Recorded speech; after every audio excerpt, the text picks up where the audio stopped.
Oh, I know what Baka means.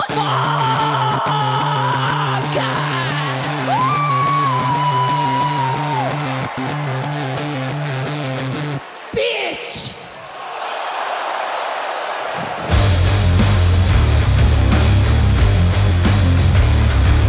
Ouais, salut à tous, c'est Sturi. Étant donné que l'épisode de Monday Night Raw est sorti il y a déjà très longtemps, on est parti pour un Raw recap plutôt express de ce qui s'est passé dans la nuit du lundi 7 au mardi 8 novembre 2022 depuis Wilkes-Barre en Pennsylvanie. La route vers les Survivor Series Wargames est donc lancée. Il y aura des infos qui tomberont sur le Wargames féminin, pas encore sur le Wargames masculin, même si bon, l'affiche des Survivor Series nous laisse sous-entendre que la Bloodline devrait y être impliquée. Ça a plus été un épisode de Monday Night Raw où Triple H s'est débarrassé de deux choses qui visiblement l'ennuyaient pas mal depuis sa prise de pouvoir, à savoir le championnat 24/7.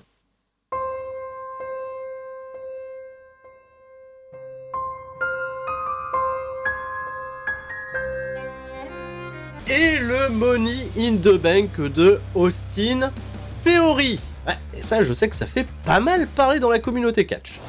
Let's go, on est parti. Les premiers catcheurs à venir au ring ne sont nul autre que les Usos, accompagnés de Solo Sikoa. Ils ressortent victorieux de leur affrontement en Arabie Saoudite contre les Brawling Brutes et sont désormais portés vers l'avenir, un avenir très proche, puisque ce vendredi à SmackDown, ils affronteront le New Day. Pour ces histoires de règne le plus long, ça a pas manqué, mais le New Day en provenance de SmackDown va s'inviter à Monday Night Raw. On a un super échange entre les deux équipes pour faire monter la température. Le New Day qui affirme sa position de force vis-à-vis des Usos, parce que pour le moment, ils ne sont pas les détenteurs du record et ils doivent les battre pour le faire. Il y a également des rappels à la Kofi Mania, où le jour où les Usos ont déclaré forfait avant d'affronter le New Day, ce qui a permis à Kofi Kingston de décrocher un spot à WrestleMania 35. Ce fait, les deux équipes se tiennent en joue, la tension monte, le public est un peu mort, ça par contre c'est dommage, mais en revanche ça va se terminer d'une bien drôle de manière, puisque Matt Riddle va arriver de nulle part et casser les couilles à tout le monde avec ses bongos. Alors tu veux toucher mes bongos? Alors c'est vrai qu'il a cassé une espèce de délire là où la tension montait, il est arrivé un petit peu de détendre l'atmosphère avec son humour. Et vous en doutez, on est parti à la pub, retour de pub, un combat 3 contre 3 qui était l'un des meilleurs matchs de la soirée. 20 minutes 52 et une victoire très importante pour la Bloodline avec un Solo Sikoa qui continue de s'affirmer en battant Matt Riddle au centre du ring.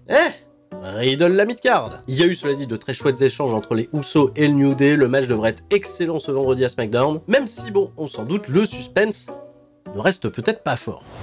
On enchaîne avec un petit match OSEF, puisque JBL vient, une fois de plus, faire la promo pour le Wrestling God des temps modernes Baron Corbin, qui va disposer en 2 minutes 20 de Cedric Alexander. Ça fait plaisir de le voir, mais il a pas fait grand chose malheureusement. C'est juste du momentum pour Baron Corbin et on remplit une case horaire. Et juste après ça, c'est déjà le moment de retrouver Seth Rollins qui nous avait promis un Open Challenge. Et attention, il y a une information très importante révélée par les Dirt Sheets au sujet de Seth Rollins. Il serait désormais bien le babyface de Monday Night Raw.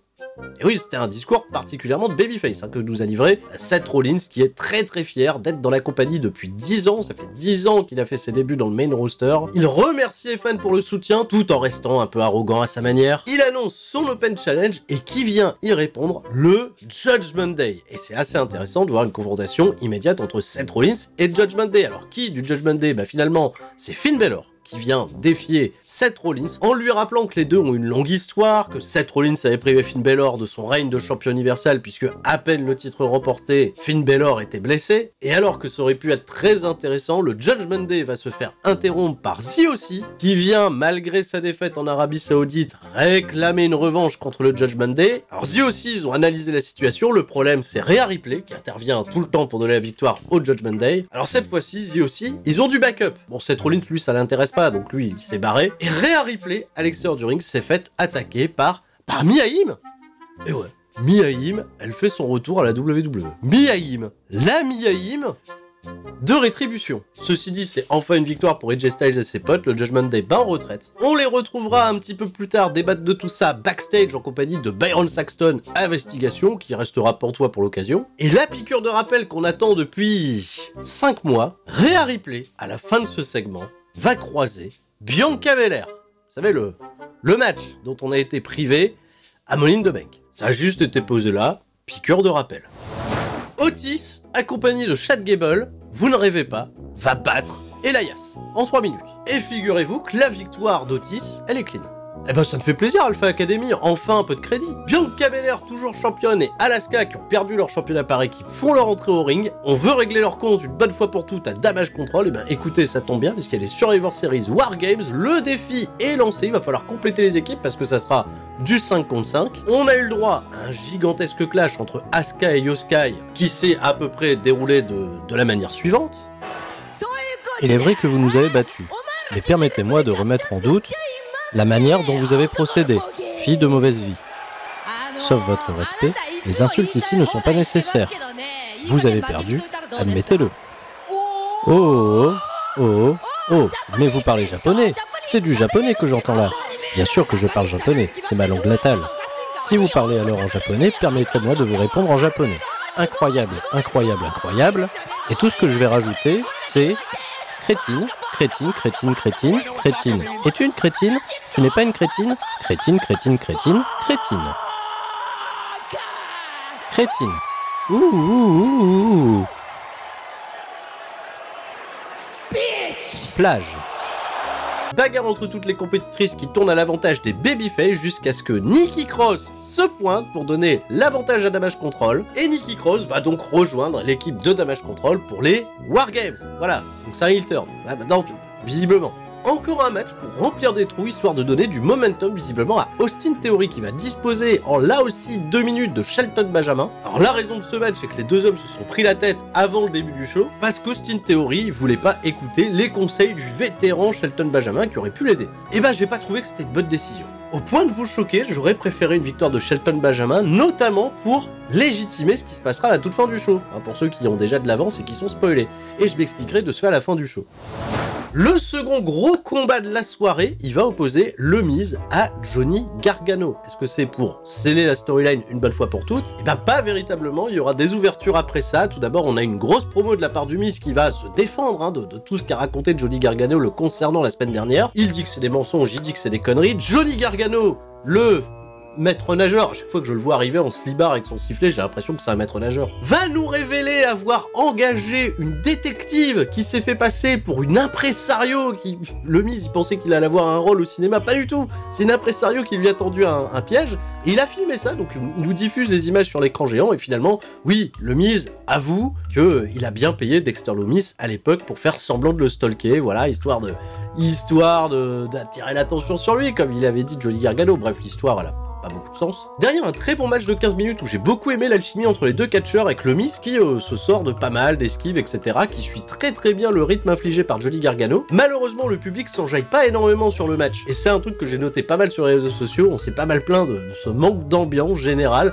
Bon après, l'ambiance, elle se crée aussi par ce qu'il racontait dans le ring. Le Miz va donc avoir recours à la gruge pour remporter le combat. Il a fait semblant de se faire kidnapper sous le ring. Il a appelé l'arbitre, ah, il y a un mec qui m'attaque et tout. En fait, il y avait personne. Il en a profité pour récupérer un tendeur qui sert à attacher les cordes pour frapper Johnny Gargano avec et remporter la victoire. Une victoire plutôt précieuse pour le Miz qui avait besoin, lui aussi, de se rebâtir du momentum. En revanche, il ne terminera pas le segment debout, puisqu'à la fin du match, il se fera attaquer dans le dos par Dexter Lumis. On en restera là. Le programme devrait donc se poursuivre, mais pas dit que ça aboutisse à quelque chose au Survivor Series.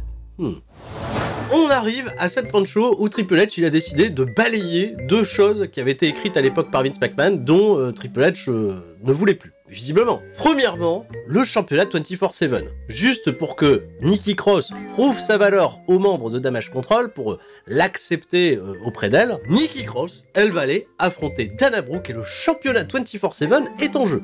Oui. Alors le match, c'est Osef. Ah bah déjà, la motivation, elle se lit sur le visage de Bayley, qui est à la table des commentateurs.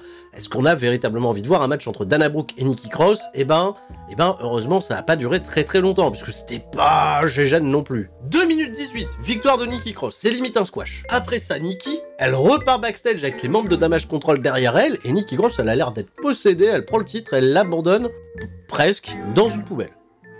Elle a raté la poubelle. Miss.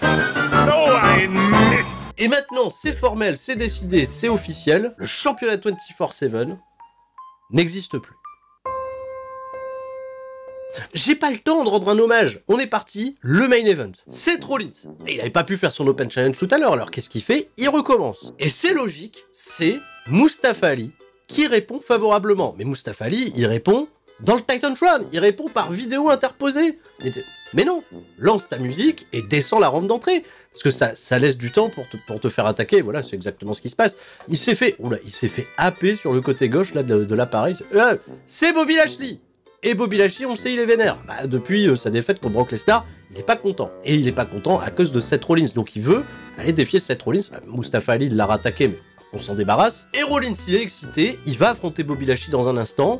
Ça peut être un chouette main event. Ça part à la pub, retour de pub. On nous remonte la défaite de Lashley en Arabie Saoudite. Et Bobby Lashley, eh ben, il va pas perdre de temps, il va pas attendre que la cloche sonne, il va attaquer Seth Rollins, grosse bagarre à l'extérieur du ring, c'est un peu à toi à moi parce que Rollins il résiste un peu mais pas longtemps, et finalement le match ne démarrera jamais puisqu'on a envoyé les officiels pour les séparer, et finalement Bobby Lashley, je sais pas ce qui se passe, il est disqualifié, il peut pas concourir pour le championnat 24/7. Alors de ce fait, qu'est-ce qu'on fait? Parce que l'épisode de Monday Night Raw il est pas terminé, il y a encore quelques minutes, et ben il y a Austin Theory qui arrive avec sa mallette. Ah? Donc quoi? Theory, il va cash-in son Money in the Bank sur Seth Rollins, sur le championnat des États-Unis. Qu'est-ce qu'il vient foutre? Eh ben tu le sauras pas, parce qu'ils sont partis à la pub, retour de pub, et Theory, il était là, derrière les officiels, en train de voir si Seth Rollins allait bien, donc il a laissé 180 secondes, 3 minutes de publicité pour prendre une décision, et finalement le mec il a pris une décision, il cash-in son Money in the Bank sur Seth Rollins. Attends. Déjà qu'un cash-in sur le championnat des États-Unis, ça fait pas énormément de sens. Quand t'as l'occasion de devenir champion universel, de devenir le visage de la compagnie, tu décides de cash-in sur le championnat intermédiaire? Alors que t'aurais pu répondre favorablement à l'Open Challenge 2 minutes avant. Donc Austin Theory cash-in sur le mauvais titre, il attend les 3 minutes de la pub pour prendre sa décision, et quand il la prend, eh ben il loupe son cash-in. Alors attention, hein, cash-in loupé, mais on a protégé Austin Theory, c'est-à-dire que il a porté tous ses finishes et tous ses trademarks sur Seth Rollins, qui s'est dégagé à chaque fois. Puis lorsque ça semblait être le coup fatidique, Bobby Lashley est revenu pour tirer la jambe de l'arbitre. Alors, Bobby Lashley, je sais pas, ouais, embarqué par un service de sécurité, il a pu s'échapper, revient comme ça, tranquille. En plus de ça, au meilleur moment, pour corriger Theory dans le dos de l'arbitre, parce que de ce fait, l'arbitre, il a été tiré, il voit plus rien. Theory, ils arrivent quand même à mettre le suspense, il remonte sur le ring au compte de 9, mais il se prend un stomp et il perd le match. 1, 2, 3, toujours champion, Seth Rollins, et donc, ça y est, officiellement, Austin Theory n'a plus sa mallette. Alors je trouve que c'est un peu violent la manière dont ils ont retiré la mallette d'Austin Theory, je pense que ça aurait pu être un peu mieux orchestré, mais on comprend que Triple H il a envie d'écrire Austin Theory autrement qu'avec une mallette qu'il ne pourra pas en effet encaisser avec succès sur Roman Reigns, puisque Roman Reigns est construit beaucoup trop fort et qu'il risque de conserver son championnat universel encore un bon bout de temps. Et c'est là aussi où je me suis dit, si Theory, l'idée c'est de le faire passer pour un loser qui ne réussit pas, tu vois, à convertir l'essai, ça aurait été incroyable que cette frustration, cette décision soudaine de vouloir cash-in, même sur un championnat mineur, serait intervenue après la défaite contre Shelton Benjamin. Sauf qu'il l'a battu, Shelton Benjamin, mais imagine si Shelty B bat Austin Theory, le mec pète un câble et décide de jouer le tout pour le tout en faisant son cash-in, même sur un titre mineur, loupé, ça aurait eu beaucoup plus de sens, et puis ça permettait peut-être de remettre un petit peu en lumière un Shelton Benjamin qui, je sais, plaît à beaucoup, en plus de ça, de fans de la génération NT1, mais non, on est peut-être passé à côté d'un truc, c'est dommage, je suis quand même assez curieux de savoir comment Austin Theory va être construit les semaines à venir, et je pense que pour Triple H, ça sera beaucoup plus simple de l'écrire sans la mallette qu'avec. Donc voilà, 2 gros moves, plus de championnat 24/7, plus de Money in the Bank, et Seth Rollins, top babyface de Monday Night Raw. Un épisode étonnant. Hâte de voir vos avis dans les commentaires, c'était Sturi, et bien entendu, tout le monde reste fort. Ciao, bye bye.